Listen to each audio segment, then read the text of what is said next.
SDM Bahlil Lahadalia menampik isu BBM Pertamax yang dioplos Pertalite. Bahlil memastikan kualitas BBM Pertamax yang beredar di masyarakat saat ini sudah memenuhi standar. Apanya kualitas kita kan sudah sesuai standar. Jadi kalau membeli harga yang bagus, minyak bagus, harganya juga bagus.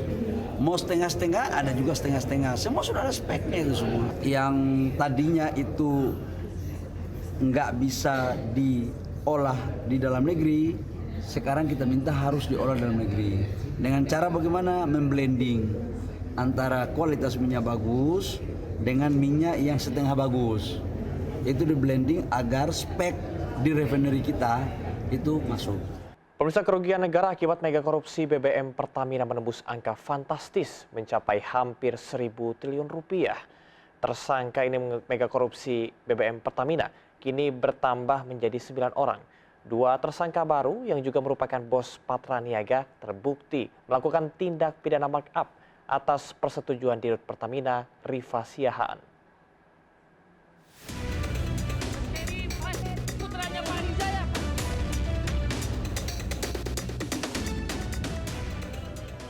Kejaksaan Agung RI kembali menahan 2 tersangka baru mega korupsi BBM Pertamina.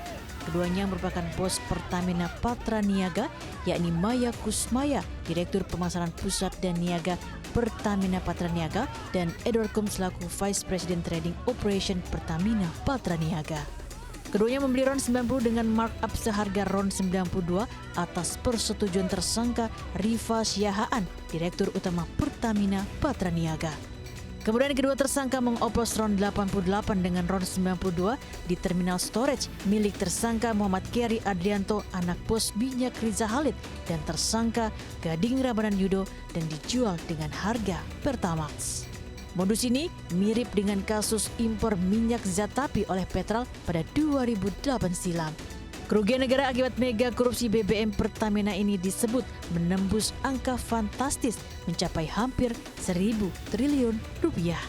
Meski Pertamina menyebut tidak ada pengoplosan, hanya penambahan zat adiktif, namun Kejaksaan Agung membantah pernyataan Pertamina.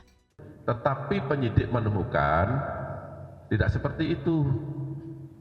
Ada RON 90 atau di bawahnya, ya 88 di blending dengan RON 92. Jadi RON dengan RON. Tadi kan tidak seperti itu. Kini tersangka skandal mega korupsi BBM Pertamina bertambah menjadi 9 orang. Terhadap 2 tersangka tersebut, setelah dilakukan pemeriksaan secara maraton, tadi mulai jam 3 sampai dengan saat ini, penyidik telah menemukan bukti yang cukup bahwa kedua tersangka tersebut diduga melakukan tindak pidana bersama-sama dengan 7 tersangka yang kemarin telah kami sampaikan. Kejaksaan Agung kini terus menelusuri mega korupsi BBM Pertamina. Rabu malam, rumah Raja Minyak Riza Khalid kembali digeledah. Selain rumah Riza Khalid, penyidik sebelumnya juga menggeledah sebuah kantor di Plaza Asia lantai 20, Jalan Jenderal Sudirman, Jakarta. Dari Jakarta, Tim Liputan iNews melaporkan. Hari ini Lembaga Bantuan Hukum Jakarta membuka posko pengaduan masyarakat untuk warga yang terdampak akibat penggunaan Pertamax oplosan hingga 5 Maret mendatang. Direktur LBH Jakarta, Fadil Alfata menegaskan, warga bisa mengajukan gugatan kepada negara agar mengembalikan haknya yang selama ini dihilangkan.